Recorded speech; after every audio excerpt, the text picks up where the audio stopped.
Assalaamu calaykum walaalayaal kusoo dhawaada darsigeena ee maanta darsigeena waxaan uga hadlaynaa wax loo yaqaan aggregate functions. Aggregate functions waa functions oo loogu talagalay ama qabanayo shaqo oo ah calculations ama xisaab dejin ayay sameynayaan. Marka aggregate functions waa functions ku kooban ilaa iyo 5 ilaa 6 ku kooban waaye ama ka badan waaye mararka qaarkii.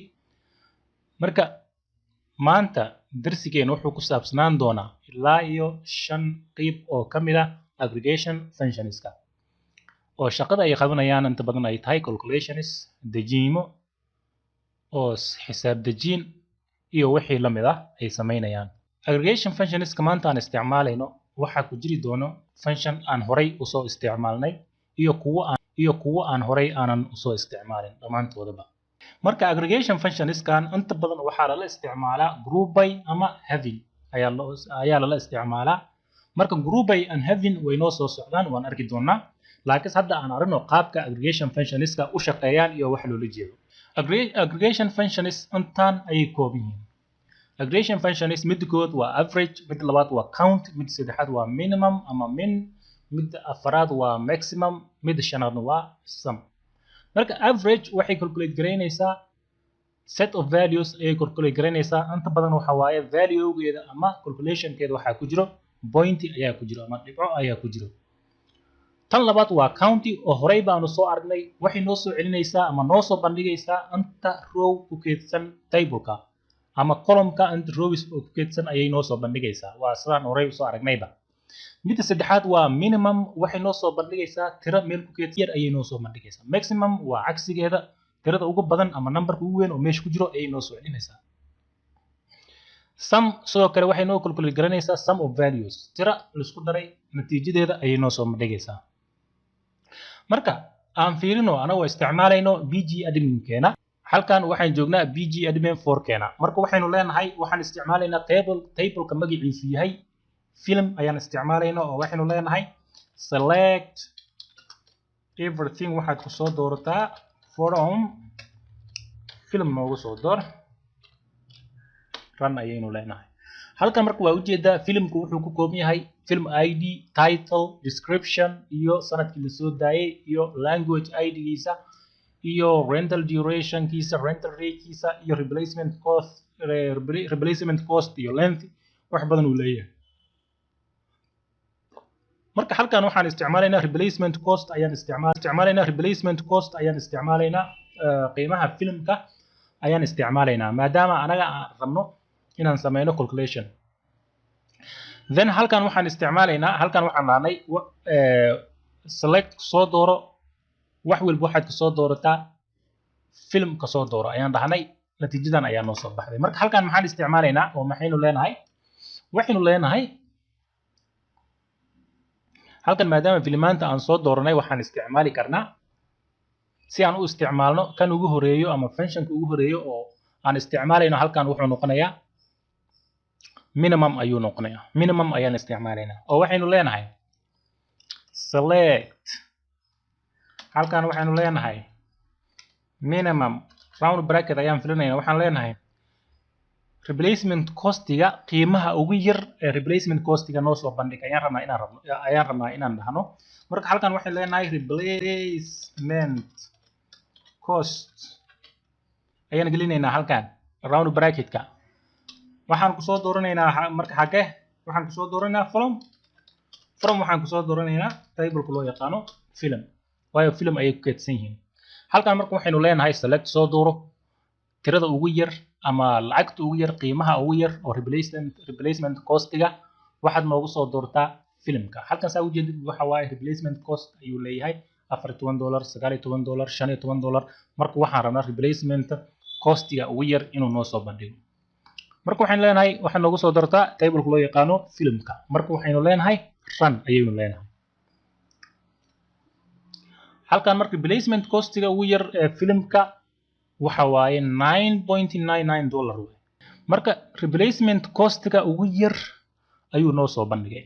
marka halkan waxaan kaloo isticmaali karnaa, hadda waxaan isticmaalnay minimum ayaan isticmaalnay, waxaan kaloo isticmaali karnaa minimum booskeeda maximum ayaan isticmaali karnaa oo aynu leenahay max aynu leenahay run.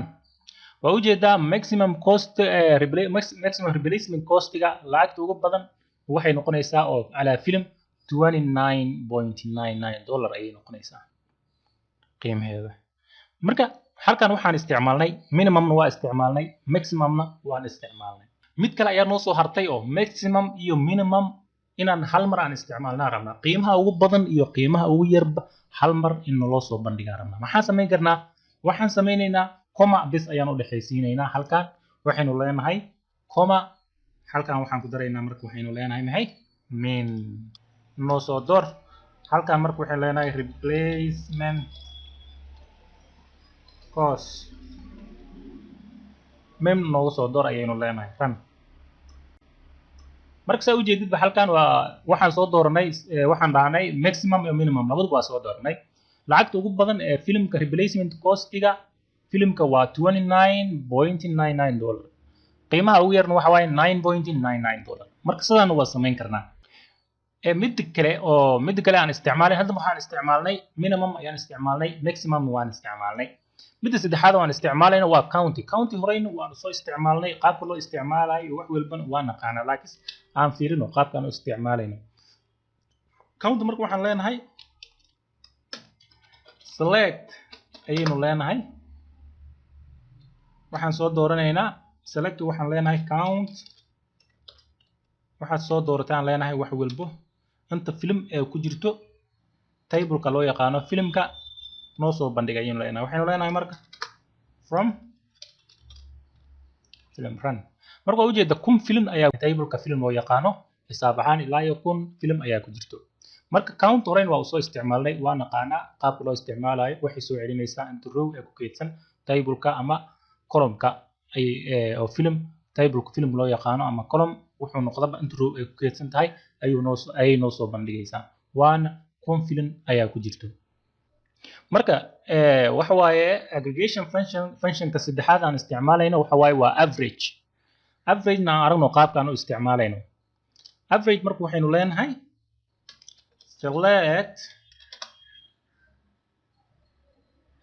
select waxaan leenahay average oo average lagu soo gaabshay ayna. marka waxaan leenahay marka average waxaan noo soo doortaa replacement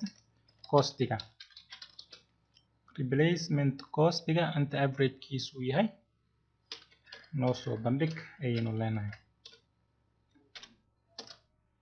halkay ku soo dooraysaa marka film tableka loo yaqaano ku soo dooro ayaynu leenahay. marka waxaan leenahay sorry waxaa qaladnay oo malayna. select waxaa soo doortaa average-ka, waxaad ku soo doorataa replacement halkan qoraalka qaladnay. marka waxaynu leenahay replacement costiga inoogu soo door from film. marka waxaynu leenahay run. marka halkan saa u jeedidba replacement costiga 0 badan ayaa ku jirto. marka inta muhiimad waa intaan hore waa 19.984 waaye. marka haddaadan rabin intaan 0 oo dhan in lagu soo celiyo qaab kale ayaad isticmaali kartaa. marka halkan aan fahano waxaynu leenahay select soo dooro average-ka intuu yahay ama tiradeeda intay tahay replacement cost-ka noo soo as average noogu soo bandhig ayaad leedahay. waxaana ku soo doorataa filmka tableka loo yaqaano film ka soo dooro. marka halkan intaan number ayaana loo soo bandhigay. marka haddaanan rabin dooro marka halkan intaan number ayaana loo soo bandhigay. marka haddaanan rabin ka waran intaan 0 oo dhan haddaanan rabin maxaan samaynaynaa? waxaan samaynaynaa round ayaan isticmaalaynaa. round ayaan isticmaalay functionkan oo loo yaqaano round ayaan isticmaalaynaa si aan u xadidno inta number ee pointiga dhankan ama dhanka midig ka mari karto ayaan meesha controlaynaa. marka halkan maxaynu leenahay select. halkan waxaan gelinaynaa aan leenahay isticmaalaynaa round ayaan isticmaalaynaa. noo fur round ayaan isticmaalaynaa. marka halkan maxaynu leenahay inta number oo yani aan rabno inay dhankan midig ka marto xisaabta halkan ayaan controlaynaa. oo halkan waxaynu leenahay comma 3 ama 2 inta rabtid marka waa xiraysaa. halkan marka waxaad leedahay select soo dooro adigoo isticmaalayno roundiga replacement costiga marka waxaan rabnaa leedahay tirada inay dhanka midig ka marto pointiga ilaa iyo 3 digit ama 3 number waxaadna ka soo doorataa leedahay table-ku loo yaqaano film marka halkan waxaan leedahay run marka ujeedaa halkan waxaa noo soo baxay 19.984 marka pointiga dhankan maxaa ka jiro 3 digit ayaa ka jiro haddaad rabto 2 digit bis ah inaad halkaas ka marto 2 ayaad qoraysaa run ayaad leedahay ujeedaa 98 ayaa ka jirto sidoo kale hal ayaad isticmaali kartaa ilaa tira intaad doonto waa 24 ayaad isticmaali kartaa waa sidaan marka sida tan ayaad u isticmaali kartaa waxa waaye average-kana marka waxaan soo isticmaalnay minimum ayaan soo isticmaalnay maximum ayaan soo isticmaalnay waxaan kaloo soo isticmaalnay county ayaan soo isticmaalnay average ayaan isticmaalnay waxaa noo soo haray sum isku geynta waxay noqonayso ayaa noo dhiman markaan isticmaalno sumna marka halkan waxaynu leenahay select soo dooro isku geynta waxaynu leenahay isku geynta replacement costiga noo soo door ayaad leedahay marka halkan waxaad isticmaalaysaa sum ayaan isticmaalaynaa waxaan noogu soo doortaa ayaynu leenahay table loo yaqaano filmka marka waxaad leedahay run ayaad leedahay marka replacement costiga isku darkooda waa 19,984 waay sidaad ujeedidba waa average-ka lagu dhuftay anta film ee meesha ku jirto waaye waxaa kuu soo baxayso marka 19,984 ayaa kuu soo baxayso marka sumna sida tan ayay u shaqaynaysaa marka darsigan maanta wuxuu ku koobnaay functionska loo yaqaano aggregation functions loo yaqaano ayuu darsigan maanta ku saabsanahay aggregation functions kaasoo loo yaqaano sida sum iyo count iyo average iyo maximum iyo minimum iyo wixii la mid ah marka waxaan filayaa wax badan in laga faa'iiday insha Allah beri iyo wixii ka dambeeya marka waxaan sii galaynaa group by wax loo yaqaano inta badan la isticmaali doono aggregation functions maanta hordhacooda aan aragnay marka aad u mahadsantihiin wassalaamu calaykum waraxmatullaahi tacaala wa barakaatuh